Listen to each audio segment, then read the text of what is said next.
Okey, mula-mula buatkan air gula merah dulu setengah cawan gula merah. Okey, campurkan dengan gula Melaka sikit supaya warna apam tu menjadi lebih cantik lah. Okey. Masak dengan setengah cawan air Nak lebihkan sikit pun boleh. Sebab bila kita dah masak nanti air gula akan berkurang. Okey, cuk kita tambah sikit lagi. Masukkan sehelai daun pandan Okay, sekarang cuk akan masakkan air gula ni dulu. Okay, masak sampai air gula ni tak ada ketul-ketul lagi Okay, sekarang gula dah hancur Okay, sekarang cuk padamkan api dan sejukkan air gula ni. Sejukkan air gula ni. Dah sejuk baru boleh pakai sebab tu kena buat awal. Okay, air gula ni cuk tapiskan kot-kot lah ada gula yang tak hancur lagi ke, ada pasir-pasir ke. Kita tapis ni. Okay. Okay, sekarang cuk kita nak buat air yeast untuk kembangkan yeast. Mula-mula letakkan setengah cawan air suam Tambahkan 1 sudu makan gula pasir. Kemudian tambahkan yeast segera 1,5 sudu makan Okay, 1 sudu. Okay, tambah lagi setengah. Okay, 1,5 yeast segera. Okay, kemudian gaul laju-laju.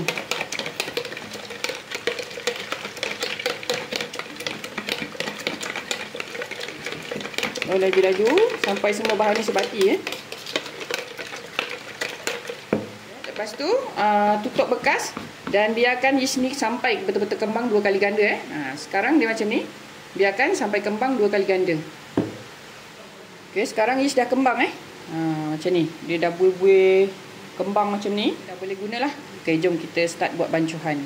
Sediakan 1,5 cawan tepung gandum 1 cawan. Setengah cawan. Okey, 1,5 cawan tepung gandum Masukkan air gula Bismillahirrahmanirrahim.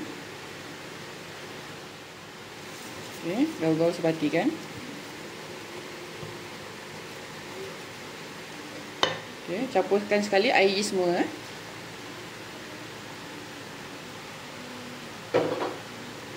Okay, gaul lagi sebatikan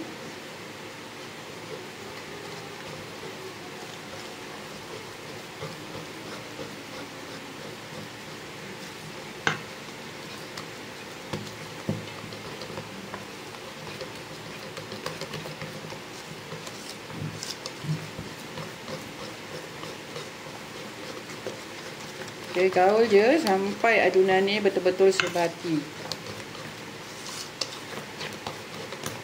Okay, gaul sampai adunan ni betul-betul sebati Okay, nak kongsikan tips macam mana nak tahu adunan ni dah okey, dah boleh pakai. Kita dah gaul-gaul macam ni, kita angkat macam ni.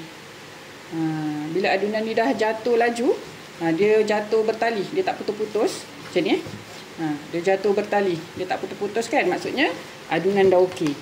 Tu tips dia. Pastikan adunan ni jatuh bertali macam ni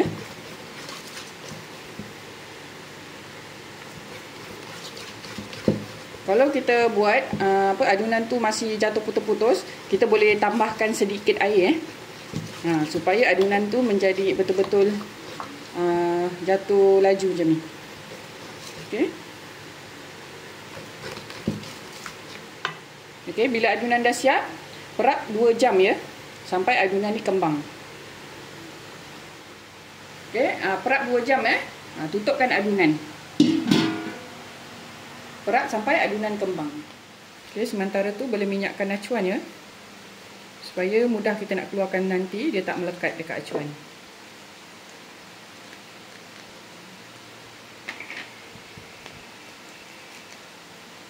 Okey, boleh guna apa-apa acuan je. Kalau nak terus tuang dalam loyang pun boleh, tak ada masalah. Okey, ni maksudnya adunan dah kembang Okey, bila adunan dah kembang macam ni, kita dah boleh masukkan dalam acuan Okey, nak masukkan dalam acuan, kita terus je cedok masukkan. Kita tak perlu gaul adunan ni lagi Okey, adunan yang dah kembang ni kita tak perlu gaul, kita terus je masukkan ke dalam acuan ni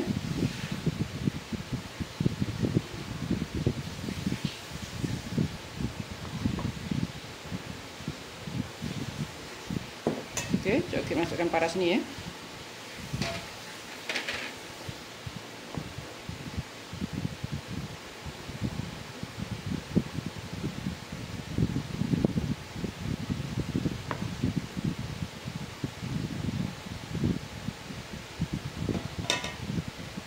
Alhamdulillah, acuan ni dapat 10 biji ya. Cik Kit biarkan 1 minit, kemudian Cik Kit akan kukus ya.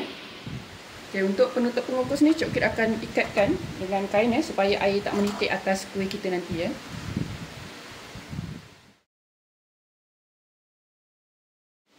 Okay, bila pengukus dah panas, terus kukuskan ya. Kukuskan selama 20 minit ataupun sehingga masak.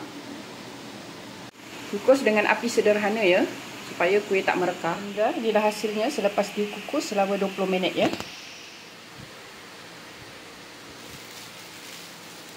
Okey, saya kena keluarkan daripada acuan ya.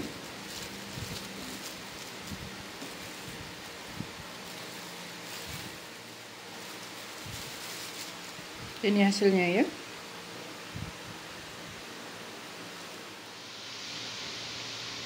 Alhamdulillah, inilah hasilnya ya.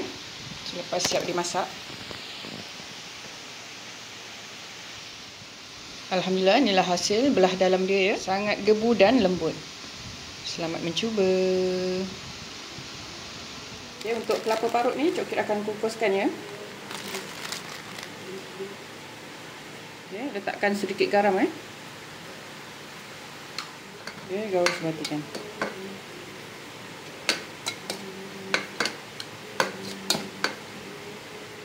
Okay, kukus selama 15 minit. Alhamdulillah, inilah hasilnya selepas dikukus ya.